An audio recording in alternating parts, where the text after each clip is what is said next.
iniciales antes de responder de manera concreta a las 4 preguntas que nos planteó la Corte Constitucional. Y los antecedentes empiezan un poco por ponerlos en contexto sobre la necesidad de una ley estatutaria y cómo nace esta iniciativa. Y yo quisiera citar primero la sentencia, no la C-780, sino la C-252, donde la Corte Constitucional hace una exhortación clara y le pide al Congreso, o menciona la necesidad casi imperiosa en su momento, de aprobar, abro comillas, regulaciones legislativas, estatutarias, orgánicas y ordinarias. Fue la misma Corte la que le dice al Congreso: necesitamos una ley estatutaria. Pero no solo la Corte. En junio del año 2012, 2 meses antes de que yo asumiera el Ministerio de Salud, había 4 proyectos de ley estatutaria, de iniciativa parlamentaria, los 4 en el Congreso de la República. La sociedad civil, aquí están los representantes de la Gran Junta Médica, venían desde el año 2011, trabajando todos los días, se reunían todos los martes también a trabajar en un proyecto, cabe la redundancia, de ley estatutaria. Toda la sociedad civil, me acuerdo en muchos debates, mis colegas economistas, Fedesarrollo lo decía una y otra vez: sin una ley estatutaria no vamos a poder ponerle orden a nuestro sistema de salud y no vamos a tener claridad sobre cómo vamos a hacer esa ampliación dinámica y progresiva de los beneficios del sistema. La Universidad Javeriana de Justicia, el mismo gobierno. Había pues un consenso cuando comenzó esta discusión, cuando comenzó en serio en el Congreso de la República en el segundo semestre del año 2012, sobre la necesidad, insisto en el adjetivo, imperiosa, de tener una ley estatutaria. Pero había, doctor Saúl, con respecto a esa ley estatutaria, posiciones que son divergentes, porque estamos ante un tema donde la sociedad no tiene en ninguna parte del mundo un acuerdo definitivo. Y cuando uno hablaba con Fedesarrollo, por ejemplo, ellos querían que la ley estatutaria tuviera un solo artículo que dijera: el derecho fundamental a la salud está circunscrito al plan de beneficios que en su momento se aprobara. Había otros que creían que una ley estatutaria debía decir: el derecho fundamental a la salud no tiene ningún límite. Y fue en medio, dijéramos, de esa discusión donde nosotros comenzamos a aportar y tomamos una decisión como gobierno en ese segundo semestre del año 2012. Y era no presentar un proyecto distinto, sino trabajar con la materia prima, con estos 4 proyectos que estaban acumulados en el Congreso y que tenían vertientes ideológicas distintas, todos ellos. Y trabajamos, nos reunimos muchas veces con el doctor Mario Hernández y tratamos de llegar a un acuerdo. Y yo creo que aquí en este proyecto hay partes de ese acuerdo, y en eso lo tenemos que reconocer. Hay partes que ustedes hicieron y que todavía están aquí, y que sobrevivieron, dijéramos, muchos debates, un debate legislativo que en particular no fue fácil. Con estos 4 proyectos presentamos una ponencia que se presentó al Congreso por allá en noviembre del año 2012, que nunca fue discutida. Y después, en marzo del año 2013, la Gran Junta Médica le presenta al gobierno, a la sociedad, al Congreso, su iniciativa de ley estatutaria. Y ese proyecto de iniciativa de la sociedad civil se vuelve la semilla del que nace esta ley estatutaria. Después, en el proceso legislativo, en discusiones con la sociedad civil, con el gobierno, con el Congreso, se unen la ponencia, los proyectos de iniciativa parlamentaria, el proyecto de la Gran Junta Médica, y dijéramos, fueron las diferentes vertientes que dieron resultado a esta ley que aprobó el Congreso por allá en el mes de junio del año pasado. Yo quiero decir que la ley cumple, yo diría cabalmente, lo que la Corte mencionó en la sentencia C-252. Antes de esta ley, uno podría decir que había 2 líneas paralelas distintas, unos desarrollos jurisprudenciales que hablaban del derecho fundamental a la salud y una serie de desarrollos normativos y legales distintos. Había, dijéramos, una línea jurisprudencial y una línea normativa legal que no se encontraban. Esta ley, por primera vez, hace un puente entre las 2 cosas. Incorpora de manera ordenada en nuestra legislación esa jurisprudencia de la Corte, incluidas las premisas fundamentales de la observación 14 y de los compromisos internacionales del país. No es cierto que aquí estemos yendo en contravía de la observación 14 o que desconozcamos la jurisprudencia sistemática de la Corte Constitucional, todo lo contrario. Nosotros hicimos un trabajo juicioso, una revisión exhaustiva, tanto de los compromisos internacionales como lo que había dicho la Corte. Eso se incluyó en la ponencia y esto está aquí contenido, y contenido de manera integral. También tenemos que tener en cuenta que había un antecedente importante, y es un problema con el que tienen que lidiar todos los sistemas de salud del mundo, absolutamente todos, lo que se conoce como la presión tecnológica. Si ustedes están inmersos en el debate de la salud, se darán cuenta inmediatamente que tenemos un divorcio entre valor y precio. Tenemos nuevas tecnologías que valen 20, 30 veces más, pero que aportan muy poco. Tenemos una crisis de la evidencia en la medicina moderna. Los estudios clínicos no son definitivos y tenemos al mismo tiempo una gran presión de una industria poderosa que muchas veces coopta las asociaciones de pacientes para incorporar inmediatamente esas nuevas tecnologías. Si eso no se hace ordenadamente, y este es un desafío que están enfrentando todas las sociedades en desarrollo y desarrollados, vamos a echar al traste con nuestro sistema de salud. Por eso necesitamos reglas claras. Y esta ley estatutaria lo que hace es eso, tener reglas claras, definir, si se quiere, los parámetros fundamentales de un contrato social que le va a permitir a este país hacia el futuro hacer esa incorporación de la tecnología, manteniendo la sostenibilidad del sistema de salud. Por el desorden que trajo la ausencia de reglas claras, el sistema de salud se quebró, hay que decirlo claramente. Por la avalancha de recobros que significaron casi 3 billones de pesos en el año 2010. Por no lidiar de manera ordenada, por no tener un contrato social definido, que, vuelvo y repito, nos siente las bases para esa incorporación de las nuevas tecnologías en un contexto global que no es fácil. Con esos antecedentes yo creo que puedo pasar ya entonces a responder las 4 preguntas que nos hace la Honorable Corte Constitucional. Y la primera tiene que ver con un tema que es motivo de polémica en el país, y es la tutela. Primero unos datos, yo creo que para ilustración de la sociedad y de todo el mundo, porque uno cuando hace los análisis fácticos necesita poner las cifras en contexto. Necesitamos, para decirlo gráficamente, tener unos buenos denominadores.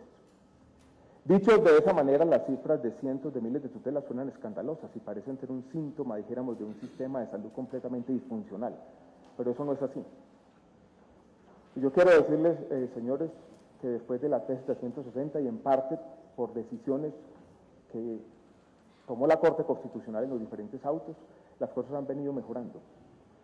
En el año 2007-2008 se tenían en este país aproximadamente 40 tutelas por 10.000 afiliados. Ese valor se ha reducido casi a la mitad. Y no solo ha cambiado la dimensión. Antes las tutelas eran por cosas que no estaban incluidas y que eran necesarias, necesidad imperiosa para los pacientes. Hoy esa naturaleza de las tutelas es muy distinta. Y están en algunos puntos, y me voy a referir a ellos en un minuto, donde el derecho fundamental a la salud comienza a convertirse en otras cosas y tenemos, dijéramos, esas necesidades intersectoriales. Hoy más del 60% de las tutelas son temas, por ejemplo, de educación, de transporte, de albergues y de servicios sociales complementarios, y volveré a ese punto en un minuto. Pero tal vez el elemento más importante sobre la tutela, y lo quiero decir de manera enfática y vehemente, en la ley estatutaria, y lo pueden leer, invito a todos a que la lean sin prejuicios, sin un exceso de suspicacia como a veces se dan estos debates en el país, no existe ninguna limitación formal a la tutela. Repito, no hay en la ley estatutaria aprobada por el Congreso en junio del año pasado ninguna limitación formal a la tutela.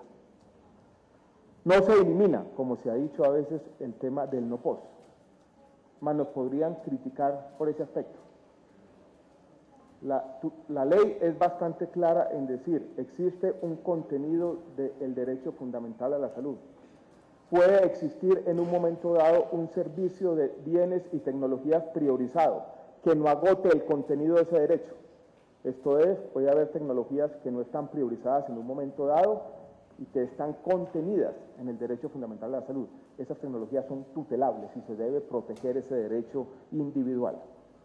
La ley estatutaria de la salud no elimina el no-pos, como se ha dicho falsamente en los debates. Sí, los invito también a que lean sin prejuicios el contenido de la ley. No elimina el no-pos, eso es falso. Queremos, eso sí, y yo creo que esto tiene que ser un objetivo compartido de todos, que podamos prescindir de la tutela en el tiempo. que podamos ir ampliando progresivamente esos bienes y servicios priorizados y podamos tener un mejor sistema de salud para no tener tutelas. Ese es un objetivo de todos.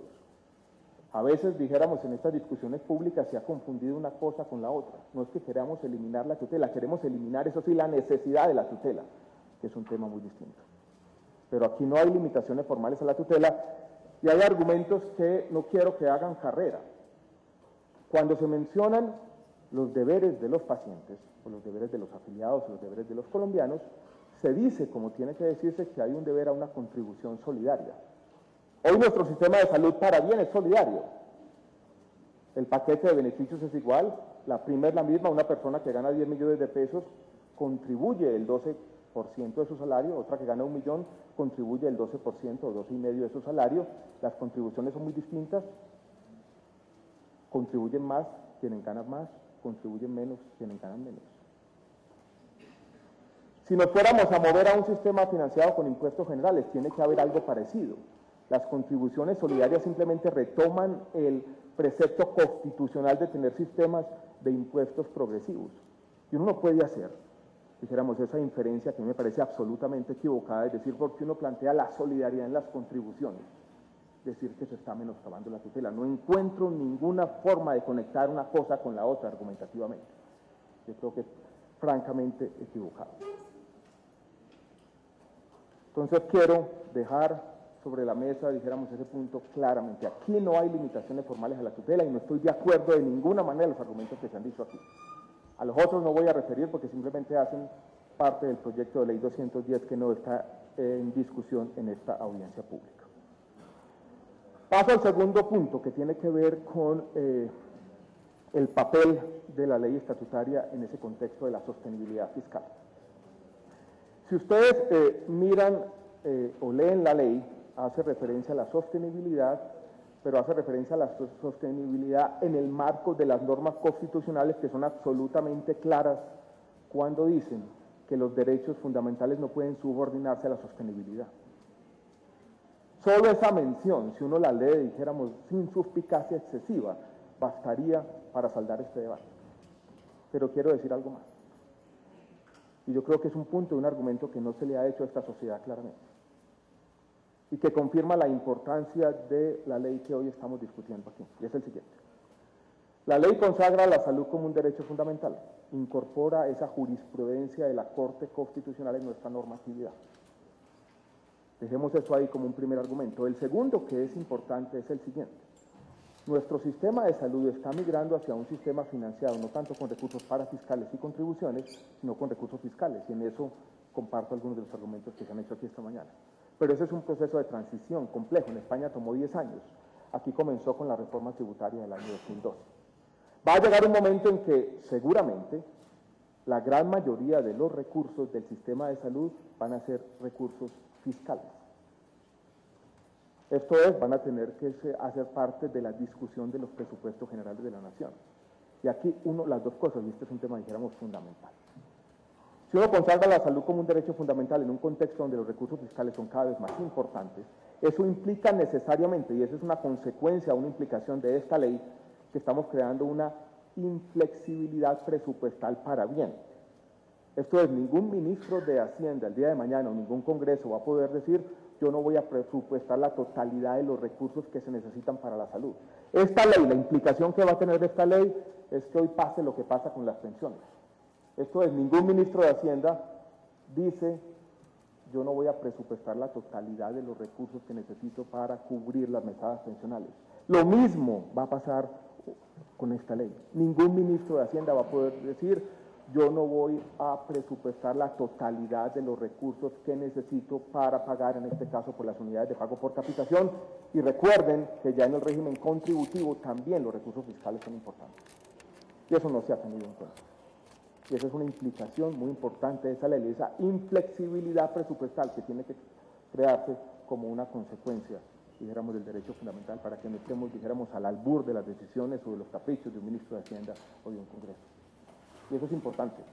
Y eso, dijéramos, es una implicación de esta ley y eso contradice algunos de los argumentos que se han dicho. No es que vamos a subordinar la salud a la sostenibilidad fiscal. Yo diría, señoras y señores, que incluso es todo lo contrario. Quiero pasar rápidamente a la tercera consideración y hacer, dijéramos, una serie de observaciones puntuales sobre algunos de los artículos de la ley. Más allá de lo que dice la ley o de las implicaciones que tiene consagrar la salud como derecho fundamental. Me refiero primero, dijéramos, a un tema que ha suscitado una discusión importante, y es el tema de si la ley circunscribe la salud solamente a lo prestacional. Quiero decirle qué es lo que hace la ley y cómo plantea ese contenido del derecho fundamental a la salud. Dice primero, y yo creo que esto es importante, que en cuanto a lo prestacional, a los bienes y servicios y tecnologías en salud, va a haber un mecanismo, una ampliación dinámica de esa cobertura. Y un mecanismo que tiene que ser transparente, democrático, participativo y legítimo. Y ese mecanismo de toma de decisiones de ese contenido está regido por unos criterios que, en mi opinión, son criterios razonables, que no incluyan lo experimental, que no incluya lo que no tiene ninguna evidencia científica sobre su eficacia o efectividad en un contexto que, ya lo dijimos, hay una crisis de la evidencia, hay una gran presión tecnológica, que no incluya lo que tiene que ser prestado por fuera del país, que no incluya lo que tiene o lo que no tiene registro sanitario, que puede ser perjudicial para la seguridad de los pacientes. Eso no quiere decir que estamos desconociendo los sistemas propios y multiculturales de salud. Hay un antecedente que la gente no conoce, el artículo sobre los sistemas de salud indígena, que está contenido en la ley estatutaria, fue redactado a 4 manos con las organizaciones indígenas, 6 o 7 horas de trabajo.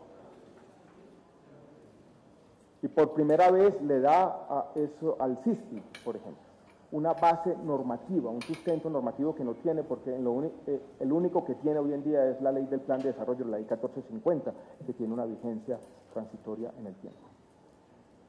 Pero vuelvo y repito, en cuanto a lo prestacional se dice, hay un mecanismo de toma de decisiones colectivas y legítimas, como se da en todos los sistemas de salud serios del mundo, como se da en Inglaterra, como se da en España, como se da en México, invitando a las sociedades científicas, invitando a las sociedades de pacientes, invitando a la comunidad, y con unos criterios, que vuelvo y repito, son criterios razonables para hacer esa ampliación gradual. Eso es lo prestacional. Pero sabemos que la salud no se circunscribe a lo prestacional, y tuvimos esta discusión muchas veces, doctor Saúl y doctor Mario. Y si ustedes miran la ley estatutaria, la ley dice, es un deber del Estado tener políticas que influyan sobre los determinantes sociales en salud. Es un deber y una obligación, y lo dice claramente la ley estatutaria. Lo plantea como una obligación del Estado. Y sabemos que en lo prestacional hemos tenido avances en los temas de equidad social. Hoy en día, en cuanto al acceso al sistema de salud, se han cerrado las brechas de manera importante entre los más ricos y los más pobres. Pero en algunos indicadores de salud pública no. Las tasas de mortalidad materna, por dar cualquier ejemplo, siguen siendo mucho más altas en los estratos bajos con respecto a los estratos más altos. Y por eso necesitamos políticas efectivas que actúen sobre esos determinantes. Y la ley plantea eso. Pero plantea como lo tiene que plantear cualquier norma razonable, como una responsabilidad intersectorial que no puede ser cubierta solamente con los recursos del sistema de salud, y por eso es una invitación al Estado. Imagínense, señores magistrados, lo que pasaría en este país si mañana un juez de la República, por medio de una tutela, dice, mire, el Estado le tiene que poner un piso de concreto a esa vivienda en particular, porque el piso de tierra está causando enfermedades gastrointestinales en este niño. Una vivienda en particular. Eso echaría al traste cualquier tipo de planeación presupuestaria. Por eso nosotros planteamos el tema de los determinantes como debe ser, como una obligación imperiosa del Estado, pero con recursos diferentes. Es más, esa obligación del Estado ya está ordenada en el Plan Decenal de Salud Pública que le presentamos al país el año pasado. Y con respecto a los servicios sociales complementarios, también dice son obligación del Estado, pero no pueden ser cubiertos con los mismos recursos del sistema. Hoy, señoras y señores, esa indefinición que tenemos está causando muchos de los problemas financieros del sistema de salud. Parte de esos servicios sociales complementarios están siendo cubiertos con el patrimonio de las EPS, Porque si ordenan, dijéramos, una terapia de educación para un niño que tiene problemas cognitivos, la EPS la tiene que pagar y nosotros le decimos, no, yo no le pago el recobro porque eso es educación, eso no es salud. Lo que está haciendo la ley estatutaria en ese sentido es fijando unas reglas claras. Eso es delimitando la responsabilidad del Estado, pero también delimitando de manera clara la responsabilidad del sistema de salud y sus recursos. Eso es orden. Y yo creo que en todos los sistemas de salud del mundo se necesita orden y se necesita ponderación. Y eso es lo que trata de hacer la ley estatutaria. Pero hace otras cosas. Yo los invito a que revisemos los principios. Los invito a ponderar, digamos, la importancia de que tengamos el principio pro homine, que no hacía parte de la legislación nacional.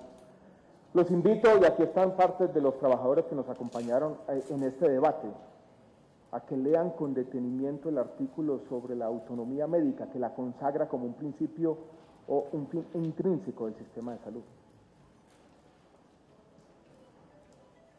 Los invito a que con ese artículo sean conscientes del reto que enfrenta nuestro sistema de salud hacia adelante y la necesidad de que los médicos quienes propiciaron esta norma cumplan lo que aquí se dice en sentido de autorregulación. El gasto de bolsillo en Colombia es el 20% del gasto total en salud, ese es el porcentaje más bajo de América Latina. Eso significa que en el escritorio de cada médico especialista está la chequera que gira contra los fondos públicos. Y eso necesita ponderación, y eso necesita una norma como la que tenemos aquí, un compromiso público de los médicos, porque parte de sus compromisos también consiste en cuidar y en utilizar de manera racional los recursos del sistema de salud. Y eso es importante, porque surge de la misma iniciativa de la comunidad. Pequeño paréntesis para un detalle, para que vean la importancia de cómo se van construyendo estas normas. En medio del debate parlamentario, la norma de autorregulación y de autonomía médica prohíbe las dádivas y prebendas. En medio del debate parlamentario, un congresista trató de quitar esa prohibición de las dádivas y prebendas. Fueron los mismos médicos que dijeron, nosotros queremos que eso esté ahí, y que esa prohibición esté ahí para proteger los recursos públicos, y yo creo que eso es importante.